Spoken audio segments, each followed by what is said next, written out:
There are two general classes of FLT3 inhibitors based on the mechanism of action.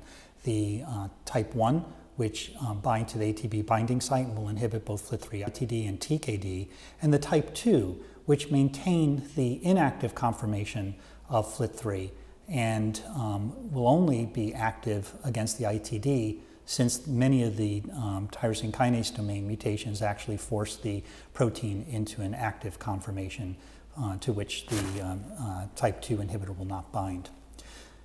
In terms of responses to these different classes of agents, for the first generation drugs, which were less specific for FLT3, the response rates were very low. For example, midostaurin, sorafenib as single agents, very low response rates.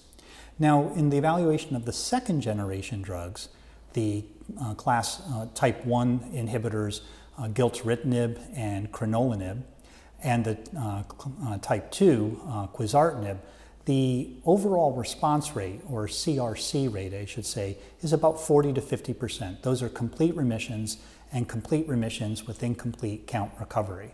If you also include morphologic leukemia-free states and partial remissions, the response rates can be as high as 50 to 60%, with each of the three. Now, of course, for the patients who have a FLT3 tyrosine kinase domain mutation, a type 2 inhibitor such as quizartinib may not be as active. Now, having said that, it is interesting.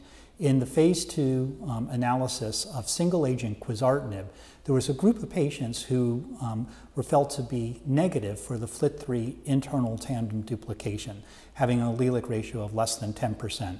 Some of these patients were truly negative. The response rates were lower than what was seen for patients with the FLT3 ITD mutation. However, nonetheless, some of these patients did respond, questioning whether there may be benefit even in wild-type FLT3 or in specific instances of a TKD mutation as well.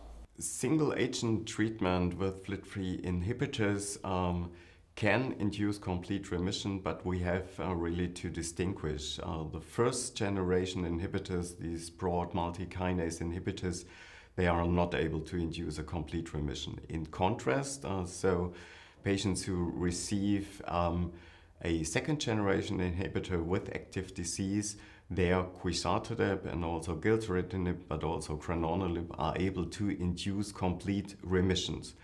However, these complete remissions are sometimes not durable. In some patients, they are prolonged, but it's not really, let's say, the solution.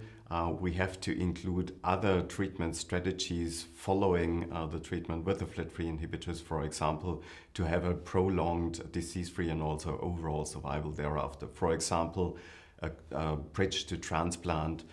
This is always a very important thing if a patient achieves a complete remission after treatment with a FLT3 inhibitor.